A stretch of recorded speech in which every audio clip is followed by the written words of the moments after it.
Hey guys, I'm Hunter with Nels Insurance. I'm going to get into how to start your insurance agency, what I did to start mine, and kind of like what all that looks like. So let's get into it.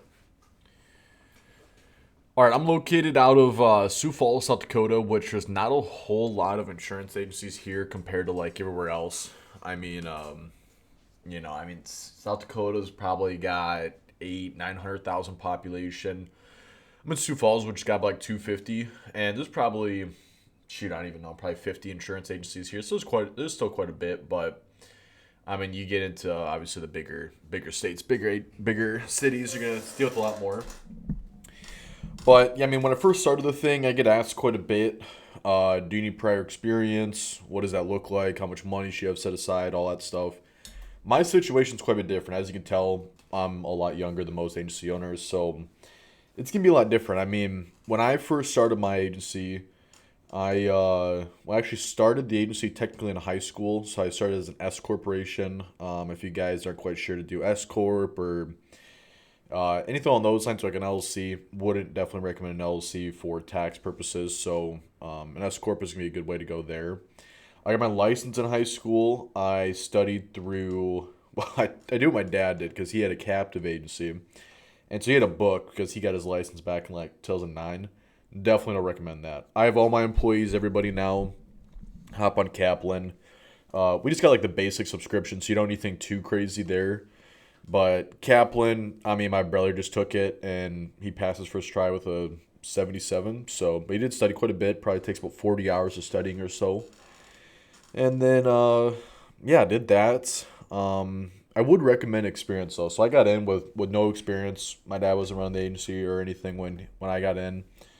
And yeah, I probably would recommend experience because there was a lot of the first year and a half was a lot of learning, having to figure stuff out myself. Obviously, there's mistakes I've had to learn from because I just didn't have the experience, and so I would recommend that. I ended up calling a lot of insurance agency owners and just a lot of other insurance agents. I think that's why. Well, I mean that's for one reason why I have no problem with anybody reaching out to me. I just like helping them, but then also too, I can give back because I mean, shoot, I probably called 40 people my first and second year there. So that's a little bit how I got my experience, but yeah, I would recommend going to work for somebody else because one thing for sure is you're probably gonna make more money. Most again, this most time as an insurance agent if you get a comp plan versus an insurance agency owner. Versus insurance agency owners are for guys who can't stand working for somebody else. That's just me. I can't stand working for somebody else. I don't want my pay to be in somebody else's hands. I don't want my anything to be in anybody else's hands. I want to do at the end of the day what I want to do. Now, granted, you can be a go 1099 agent and probably do that exact same thing, but it just depends how you're wired, right? So, insurance agency owners are gonna make a lot more money very long term versus being a producer. So that's what I'd say there, but I would 100% go recommend work for somebody else. I don't care if it's captive, independent, whatever. It's definitely gonna help you more if it's independent. And then expenses, because I was young, got out of high school. I mean, I was with my parents till I was 21, and so I had very little expenses.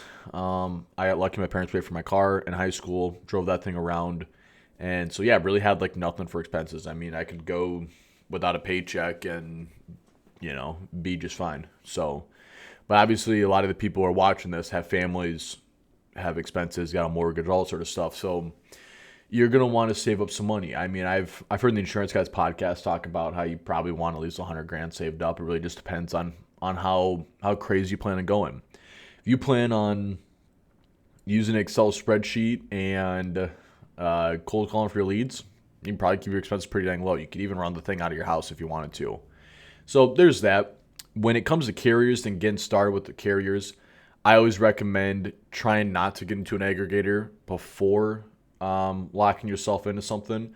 So like when I first started, I had Progressive and Stillwater. That was basically it. I ended up getting a small little mutual company who's not even Demotech, AM Best rated, nothing for little farms and rural homes. So I had those three carriers, and Stillwater was doing really well in high value homes. Progressive was doing really well in just like everything. I mean, so I found what they're good at real quick, and then started door knocking for $1 million homes. So I just go on Zillow, $1 million home, go door knock the whole entire neighborhood, and I did it for a whole summer, and that was where I got my leads from. So I ended up doing that, and I was like, well, shoot, I'll grow off of this way, and then started bringing on a couple more carriers. Been pretty steady ever since I started the agency about 3.5 years ago. Bring on new carriers. I mean, I don't know. I maybe bring on one every 6 months or so, probably. So definitely not going crazy, but yeah, if you're really finding out that you can't get a half decent carrier right at the bat, then yeah, maybe go with an aggregator. But the main thing is look at the exit clause. So you don't want to be locked in and have a really crappy deal and cost you a ton of money in the long run because you were too quick and too gritty up front. So that's what I'd say at the carrier side. Then I got to that point after, let's see, I started back in May of 22, hired my first employee June of 23. So pretty much just me until then. Hired my first employee. I got really lucky actually. I mean, I hired Becky. She came from another agency. And so she had some years of experience at life, health, home, and auto. And so she had a lot to learn. I'll kind of get into this a little bit later on like the commercial side, but she was just fantastic. She had experience. She had way more experience than I did. So I said, "You're running all the CSR stuff. I'm gonna be doing the selling." And so she was just fine. She was a CSR at the other agency, and she did that. And we just wrote home and auto for the first while, and yeah, up until probably about the end of 23, we're all home and auto, and we ended up getting Travelers along the way. So we had Travelers, Progressive, Stillwater. We got American Modern actually fairly early on too, and that was really about it. We had 4 carriers probably up until about 23, maybe that small regional guy too. I mean this regional insurance company was only in South Dakota, so it only gave me one state. But yeah, we were just door knocking, trying to get as many referrals as possible. Started hammering out Google reviews, all that. Hired my second employee, was my first agent. Gosh, this was probably, I think this was November of 23. So I hired in November 23, and sure enough, his mom cut my mom's hair, and my mom was telling about it, and he goes, "Oh, well, he's in life insurance claims, but now he hates his job." So I interviewed him and hired him, and just provided him leads. So we started at that point. Right when we hired him, we started doing Google ads to bring in some home and auto leads, and that actually worked out pretty dang well for home and auto. We got a lot of non-standard stuff. We were writing that with Dairyland. Later, I probably like mid 24, I said, we're not doing any non-standard. You got no insurance, you get an SR22, anything along those lines, we're not writing you. You got to have 2 lines with the agency at bare minimum. I don't care if it's a renters and auto. But the most non-standard business we're writing is Progressive, which still writes some non-standard stuff, but again, you got to have prior insurance. You got to have, we're not looking for people who got a million claims, all sort of stuff. So we started doing that. And then as I was talking throughout some other agency owners, everybody's kind of telling me to do a niche. And so this is one big recommendation I recommend to everybody is find a niche. Writing every piece of commercial business that comes in, every little home and auto deal is not going to work out. Even if you're writing mainly home and auto, shoot, try to at least just set some standards along those lines, right? If you get a lot of high net worth home and auto clients, those carriers are going to want some commitment from them. So you got to write a lot of them. So maybe then you niche down in high net worth clients. And then you could still write, the everyday guys that are coming in with your Progressives, now Geico's, Travelers, all that stuff like that. But AIG, Chubb, Berkeley One, depending on the state, Cincinnati. I don't know if Openly's. I don't think Openly's still really a good player in that. I think Hanover might even do some high net worth home and auto clients too. And then Pure is also really good. But like all those guys, they want a commitment. You're gonna realize these guys who are really good at one thing want a high commitment in that area. Whether it's trucking, whether it's flood, whether it's contractors, anything. You go to Acuity, hey, I write a lot of general contractors. I need a commitment. So you got to write a lot of those. You can't just have 3 general contractors making up 100,000 premium and go, oh, perfect. I'm getting auto owners or Acuity. Okay.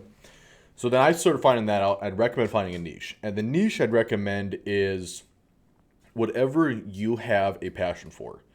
I ended up choosing trucking because my dad had a trucking company. My family is big on farming on my mom's side, and so a lot of them are they're not really for hire truckers, but they all had Peterbilts, they all had trucks. They're all hauling cattle and grain over the Midwest, and so I knew a decent amount about trucking. I was actually thinking about doing it when my dad had a trucking company, so that's what I chose my niche on. But you got to remember too, trucking's got a ton of competition. You go to Iowa, there's like 10, 15 heavy trucking agencies in the small state of Iowa. I've actually seen a ton of success on just guys niching down in the thing that you wouldn't even think has a lot of business. Like the thing about the worst lines to write. Arizona Michigan or management liability, flood, cyber, what's the other bit? Classic cars. Those are all like the small, like that stuff makes up none of my book. I've got 5 classic cars insured. I've got 5 cyber policies, 5 flood policies, and all my agency. And these guys who are niching down on that are actually killing it because it's the only thing they do. They niche down, and all these guys, they go, flood is a pain to insure. If I can do really well flood, everybody's just going to come to me. Classic cars, they all love their car. They all want the best coverage and good pricing for it. But there's a handful of classic car insurance companies out there, and some of them might have commitments. And so these guys do really well with that. So you can niche down in literally anything you want. But all you got to do is you got to love it, and you got to know the actual industry of it too, because when they realize you're talking the language of it, and you've got all those exclusive companies, you're sitting really pretty. With a lot of these or a lot of these niches, there's probably 3, 5, 10, maybe 15 insurance companies who are really good at that niche. You get as many of those guys possible, you're almost never going to lose a deal. You know the industry, you got the options for it, and you're sitting really good, and you can advertise and get a ton of referrals for it because you're the expert. Instead of writing 5 trucking accounts, 5 contractors, 5 flood, whatever, you're not going to really get any referrals because you might be average priced. You don't know a whole lot of the industry. You got to spend a ton of time learning it, a ton of time training employees. They got to understand the industry, and you are going to kill your profit margin. So I'd recommend that. Go get education in the industry too. With trucking, there's the TRS, the TRIP, the TCS, all this sort of stuff that niche that explains education with the trucking space. With flood, there's certain certifications. With whatever, there's gonna be certifications. You go get the CIC for cyber. I'm taking the CIC right now. There's a whole cyber section in it. Okay, so go get that education. Go get in those associations. Go do everything and become the guy for that niche. So that's kind of what I recommend for when starting an agency for sure. You definitely could be a generalist and assign certain people certain specialties. That's what the biggest agency in South Dakota does. They're locally owned. They got 40 employees and I don't know how many agents, but like each agent's got their own specialty. Contractors, manufacturing, hotels, motels, whatever the case is, right? And then with getting leads on that stuff, whether you're a new agency and you're niching down or you're just starting up, leads is going to be a big thing, right? So you could do paid advertising, Facebook, TikTok, Google ads, whatever. It's not a half bad idea when starting out. You are going to get way lower quality leads for sure when it comes to stuff. When I did Facebook ads or Google ads for home and auto, I was like every other call. I need an SR22, I'm going to court tomorrow. I'm like, you're going to cancel the second I write this thing. And they just non-paid like crazy. I tried moving some of my Dairyland book. Honestly, God, it's just kind of shrunk because of the guys non-paying.